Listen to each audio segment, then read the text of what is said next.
We accumulate an awful lot of stuff, don't we? That book we got for Christmas the year we were interested in gardening, the clothes that were such a bargain, and the National Geographics we just can't throw away. Our lives sometimes feel full of baggage. Things we never intended to keep, stuff we don't want anymore, but can't quite bring ourselves to get rid of. And we carry this stuff around with us, sometimes for a lifetime.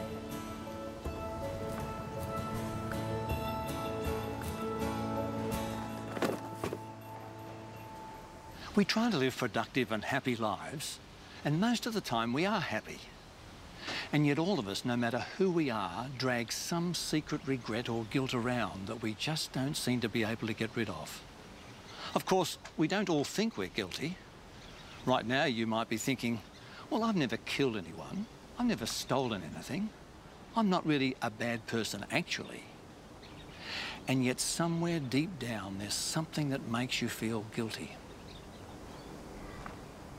I'm born in a place called Tom, in Sudan, in Barakazal state. And I was born in the time when the war was happening.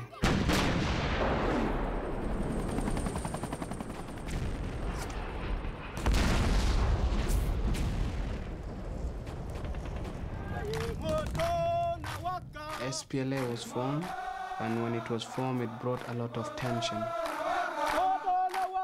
The Arabs came and captured my town, and people were killed seriously. The houses were burned, the cattle were killed, then some families raped. One day we were asked how many kids are willing to be trained, like to be soldiers. Everyone was interested. No one was forced.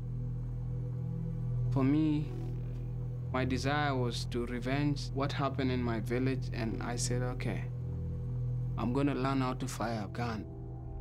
We were all happy. We couldn't sleep that night because we know tomorrow we're gonna be trained.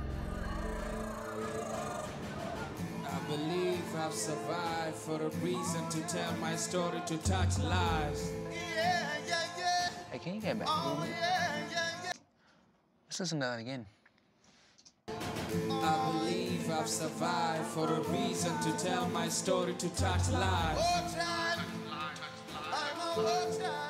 A successful music career is a long way from the village in southern Sudan where Emmanuel Jar was born. Emmanuel's a rap artist with the #1 record under his belt. He's performed in Live 8 in Cornwall and supported massive UK groups like Faithless and Razorlight. And his song Bye featured on the soundtrack for the hit film Blood Diamond. He's written an autobiography and even performed for the 90th birthday concert for Nelson Mandela. It's been a long journey from the war zones of Sudan. He's a man with a new life. It all seems like it's a bit of a fairy tale. Well, it wasn't. This rap I'm doing is a personal thing. It's about me, about my country, and what I face. Are you guys ready? Yes. Okay. My dreams are like torment. My every moment. Voices on my brain of friends that were slain. Friends like Loal who died by my side of starvation. We used to raid villages, stealing chickens, goats, and sheep. Anything we could eat. I knew it was rude, but we needed food. And therefore I was forced to sin to make a living. Sometimes you gotta lose to win. Never give up, never give in. Left home at the age of 7. 1 year later, I live with an AK-47. By my side, slept with one eye open wide. Run dark, play dead and hide. I've seen my people die like flies. Yiggish, yiggish, I'm on a fight. Day and night, sometime I'm doing wrong in order to make things right. It's like I'm living a dream first time. I'm feeling like a human being, The children of Darfur, your empty bellies on the telly, now it's you that I'm fighting for. Ask God questions, what am I here for? Why are my people poor? Innocent people die every day. And I ask God why and why. When the rest of the children were learning how to read and write, I was learning how to fight. That's my story.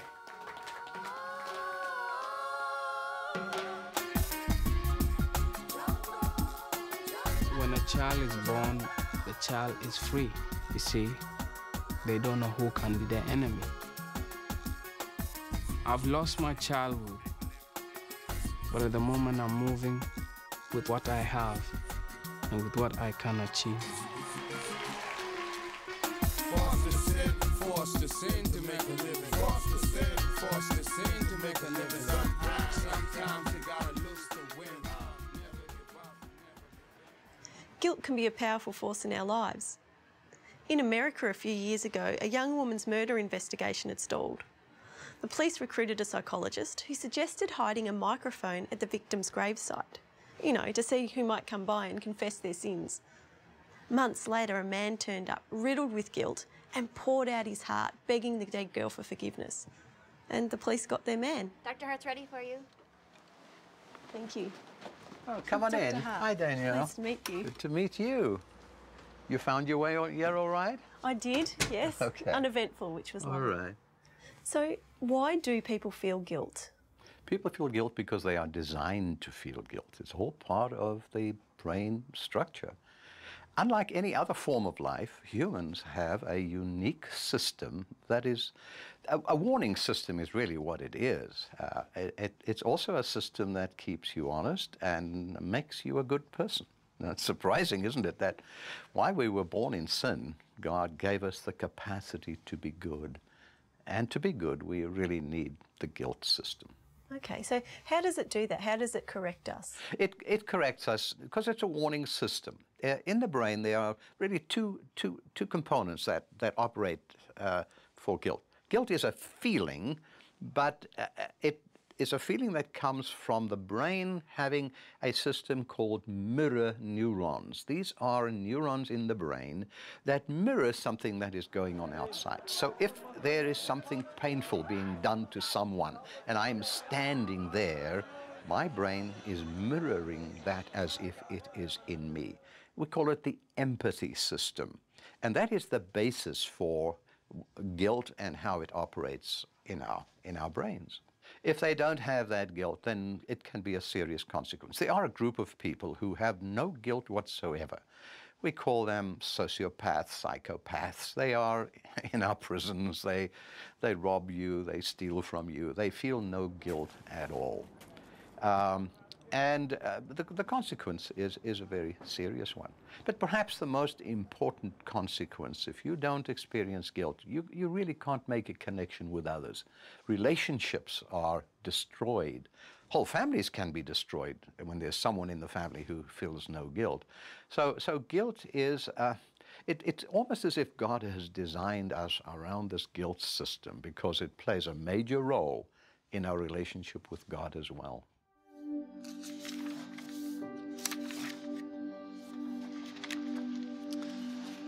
You don't have to be a child soldier to find yourself trapped by guilt. I mean, who hasn't struggled with a guilty conscience? That sense that you've done something wrong, or that you've neglected to do what you knew was right. You attempt to rationalize it, but deep down, guilt is a silent voice that just won't shut up.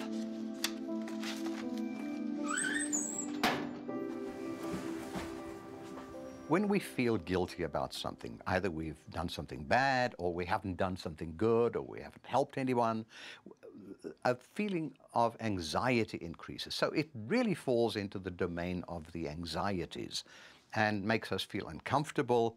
But its purpose, you see, is to motivate us to either make amends or to do something to help. So it turns us into better people.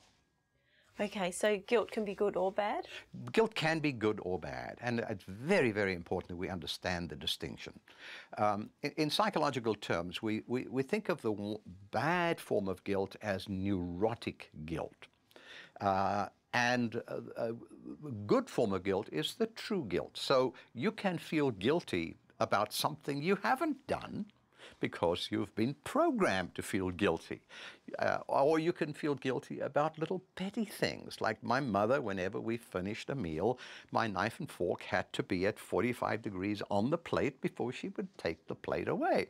So here I am at my stage in life, and when I'm in a restaurant, when I'm finished eating, the knife and fork has to be at 45 degrees, because if the waitress takes it away, I feel guilty. So we can feel guilty about petty things. See, the difference between the false guilt, the neurotic guilt, and the true guilt is the false guilt is often usually nothing that you have done. You're guilty about something you really haven't done. And whereas opposed to true guilt, you understand, I have done something terrible. I humiliated you. I criticized you behind your back. And there are actions you can take when it's true guilt that makes you a better person. Whereas the negative neurotic guilt prevents you from being anything more than a self-punishing, self-rejecting, self-hating sort of person. Is there any more questions? That's a heavy question.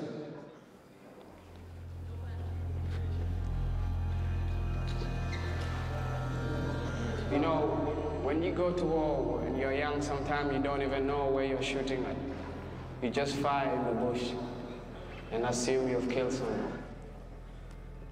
It's just like when you see the bushes running, and then you dive, and then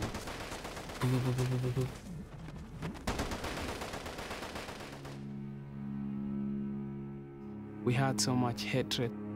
There's one of this guy, he has no gun, he has no anything. We want to beat him with our hands and cut him with machetes and finish him to death. And seeing him is like you're screaming, you're hitting him on his head. I remember kicking the guy on his back here. There's a certain joy of feeling like you're a man and you've achieved something. We cut him into pieces, basically, and beating him to death.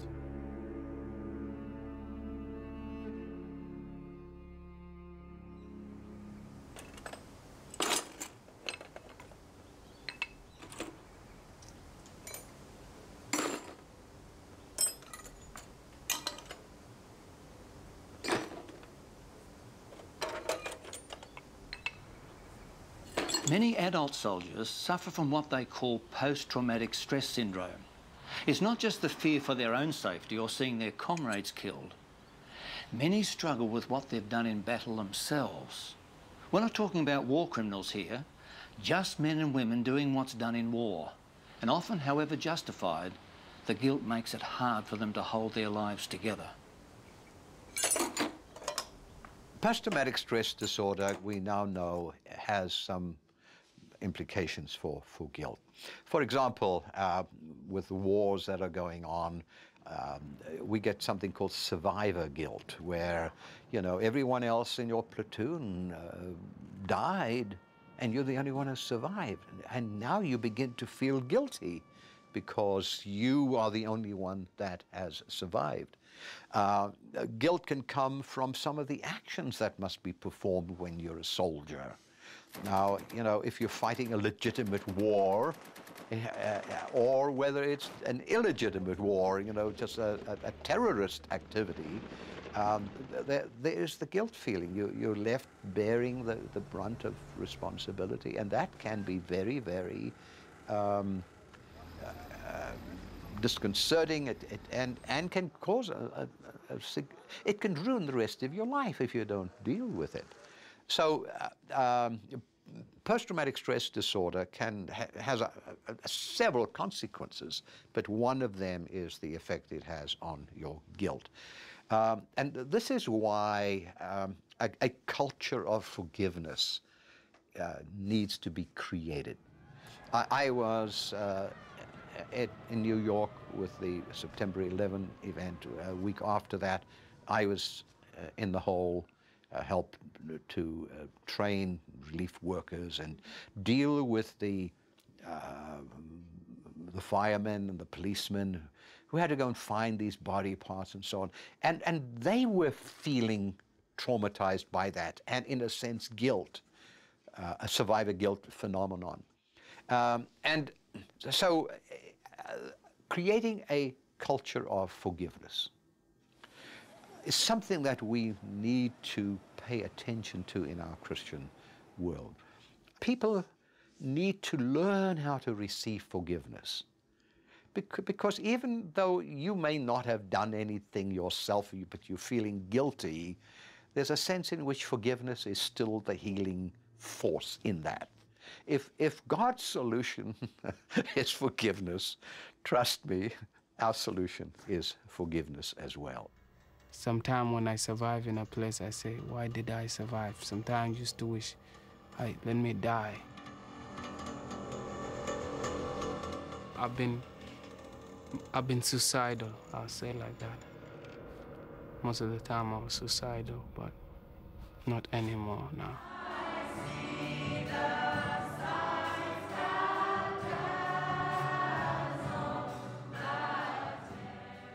I'm just coming to say hello to everyone and being thankful to God how He has brought me and lifted me up from the hard times I used to be here. I have so many scars that I've not rebuilt out, things that, because people say, okay, you have gone to war. But there's the other parts that people forget. What about the internal injuries, like what happened inside? Kilelesha Community Church showed me so much love.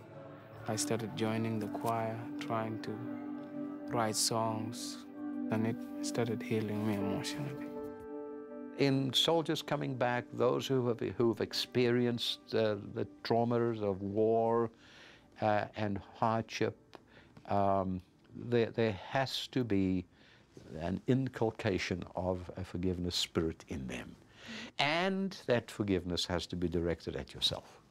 And that's the most difficult one of all. The hardest person to forgive is yourself.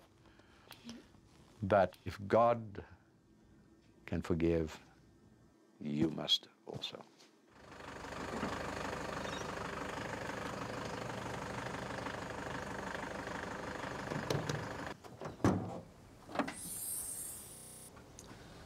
Well, we can find ourselves at some pretty rough places, can't we? Sometimes they're places of our own making, and sometimes they're places we're thrown into. We find ourselves trapped with no way out. And in our quieter moments, we often realise we've said, done and thought things that are less than ideal. The Bible refers to that as sin. It's an old-fashioned word, I know, but it really just means that we've done and said things that hurt others and go against God's plan. Guilt is the emotional pain that says we have a problem. And when guilt comes, and it will, we have a choice as to how to deal with it. We can try to avoid it by drugging it, or drowning it, ignoring it, sexing it, medicating it, or we could allow someone to take it from us completely.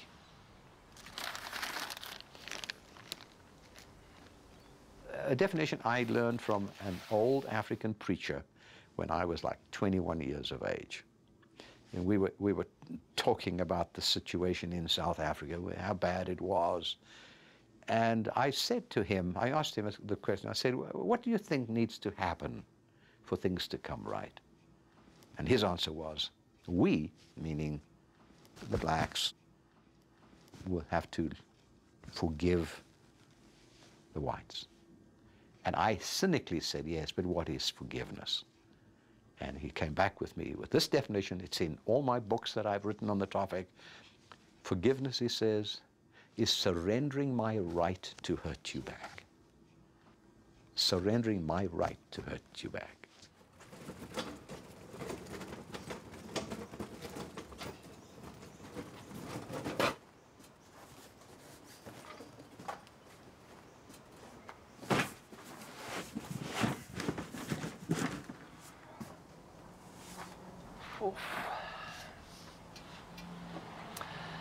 Being saved, being set free, that's got to be the most amazing thing that can happen to anyone, let alone someone trapped by guilt or poor decisions.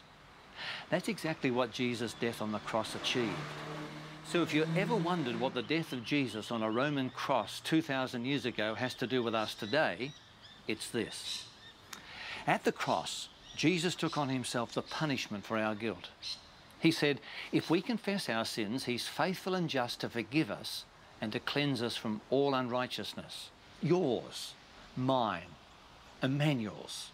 The entire world's guilt, it all fell on him. That's what it has to do with us today. It's the permanent promise of a guilt-free life, a life without fear of the past, but hope for the future. That's exactly what Jesus offers, perfect freedom. To get close to God, your guilt system's got to be working properly, because in the final analysis, there is an issue in your fallenness, your sinfulness. There is a forgiveness that Christ paid the penalty for on the cross, that you have to receive. It's not going to be shoved down your throat. And to be able to tune in a way, a healthy way, with your brain, with your mind, into receiving that sort of forgiveness is becoming more and more difficult. I challenge preachers that you know, we've got to make sure that we preach the right way. Preaching to a neurotic guilt is not going to draw people closer to God. I believe we have to lift God up as God is beautiful. He's righteous. His holiness is so wonderful. You know, I'm moved to tears by how fantastic it all is. But boy, if you don't pay attention to what's going on inside you, you're not going to have the capacity to experience that wonderful, wonderful love that He offers us every day of our lives.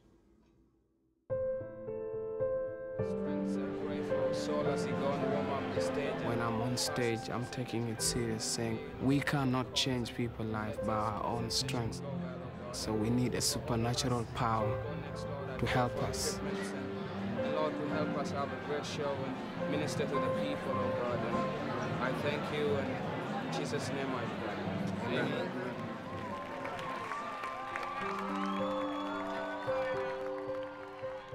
Sometimes when we feel guilty, instead of talking to Jesus about it, we wait until we feel good enough to go to Him.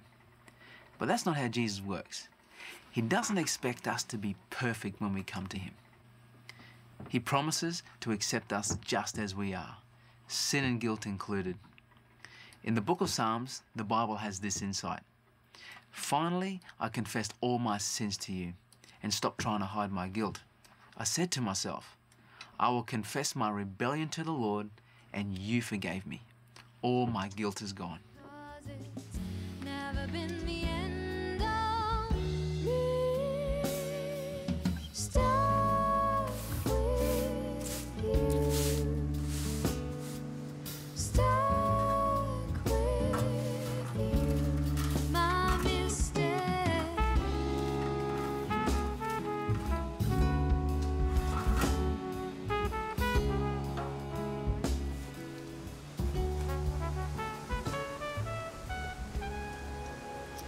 Why is it that only Jesus can remove guilt?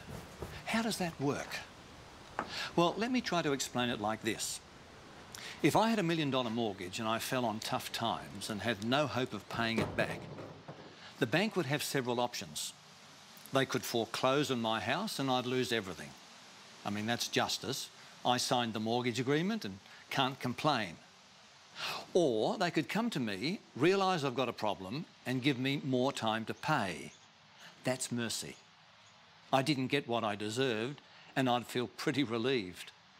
Or they could forgive my debt and pay it themselves and allow me to keep my house. Now, that's grace. It would be very unusual for a bank to do that. But that's exactly what Jesus does every single time we come to Him. When we feel guilty, it's because we've actually broken God's law. The primary person that we have wronged is God. So He is the only one who can take our guilt and forgive it. And that's what He did, and still does. He took the punishment the law required and gives me a life I don't deserve.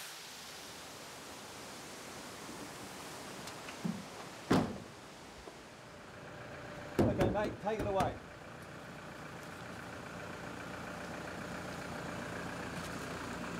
We're not all child soldiers. fraudsters or even lawbreakers. But we've all had those moments when we want a new start. Jesus through the cross offers us a chance to start over. And he starts by taking away the burden of guilt. That's life-changing. And all I have to do is accept it.